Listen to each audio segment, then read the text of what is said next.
తిక్కన గారు భారతంలో వర్ణిస్తారు, నీరజాకరములు నిష్టయి చేసిన భవ్యతపంబు ఫలమనంగా దినసముఖాకినందిత చక్రయుగ్మకంబులయనురాగంపు బ్రువనంగా హరిహర బ్రహ్మ మహానుభావంబులొక్కటింకాగ గరగిన గట్టియనగా అతుల వేదత్రయలతికాచయము పెనుబొందన్ పుట్టెడు మూల కందమనగా అఖిల జగముల కందెర ఎగుచు జనసమాజ కరపుట హృదయ సరోజములకు ముకుళనంబును జృంభణంబును నర్చి భానుబింబంబు పూర్వాద్రిపై వెలింగే అంటారు. ఆ పూర్వాద్రి మీద వెలుగుతాడు. ఆ తూర్పు కొండ మీద ఆయన వెలుగుతుంటేట ఎంత దీప్తి, ఎంత చైతన్యం అంటే, నీరజాకరములు నిష్ఠయై చేసిన భవ్యతపంబు ఫలమనంగా.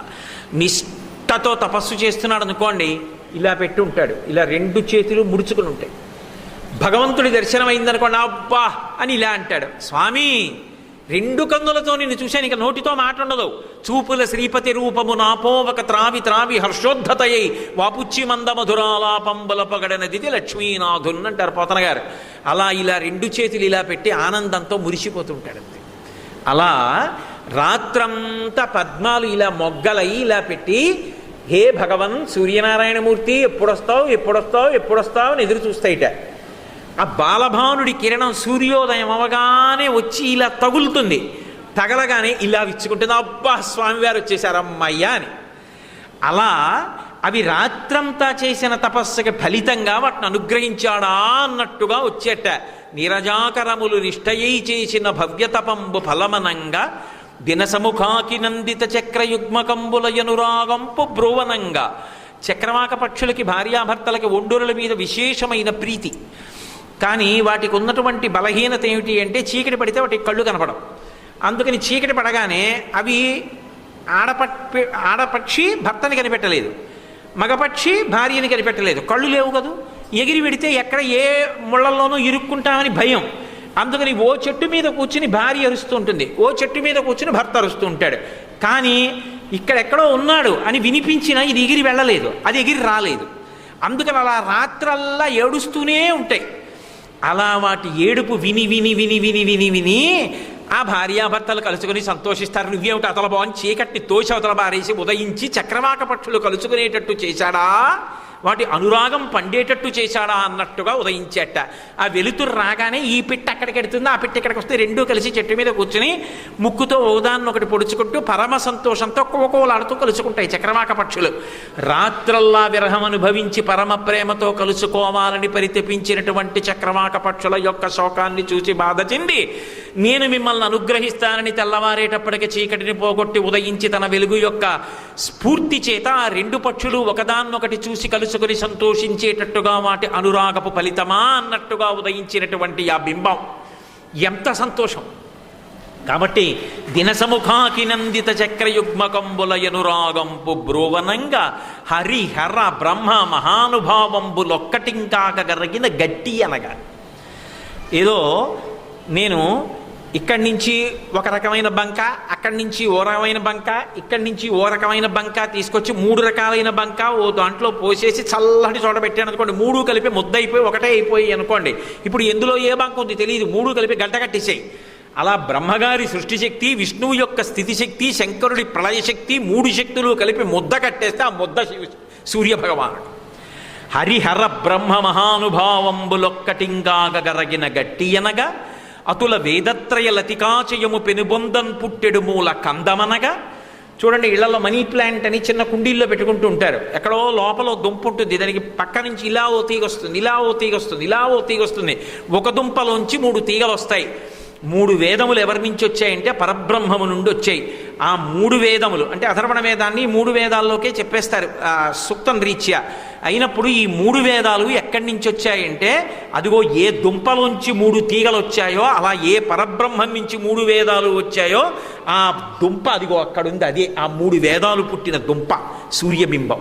లోకంలో సాధారణంగా దుంప ఎక్కడ ఉంటుందంటే కింద ఉంటుంది, తీగలు కనపడతాయి. ఆ దుంప చూడాలనున్నా పీకితే తీగలు పాడైపోతాయి. కానీ ఈ దుంప మనం చూడాలని కోరుకోవలసిన అవసరం లేకుండా తానే పైకొచ్చి కనపడి తీగల్ని కూడా కాపాడుతుంది. ఎంత గొప్ప దుంప ఇది!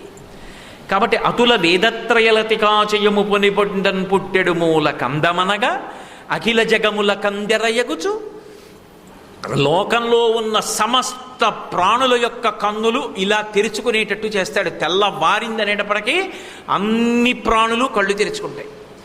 మామూలుగా ఎవరైనా ఒకళ్ళనొకళ్ళు లేపాలి. ఏదో రాత్రి 12:30కి రైలు ఉందనుకోండి, ఏమైనా 11:30 అయింది ఇంకా బయలుదేరని లేపాలి, లేకపోతే అలారం పెట్టుకోవాలి. సూర్యబింబం వచ్చిందంటే ఇంకా నిద్రపోయాడంటే నేను వాడి గురించి చెప్పక్కర్లేదు. కాబట్టి అఖిల జగముల కందెరయగుచు జన సమాజ కర్ర పుట హృదయ సరోజములకు ముకుళనంబును జృంభణంబును నచ్చి సూర్యబింబం వచ్చేటప్పటికి కలువలు ముడుచుకుంటాయి. అందుకని లోకుల యొక్క చేతులనేటటువంటి కలవ పువ్వులు ముడుచుకున్నాయి. అంటే ఇలా ఉన్నవి ఆయన్ని చూసేటప్పటికి ఇలా అంటాం. అంటే ఇప్పుడు చేతులు ముడుచుకున్నాయి కదా, కలవ పువ్వులయ్యాయి.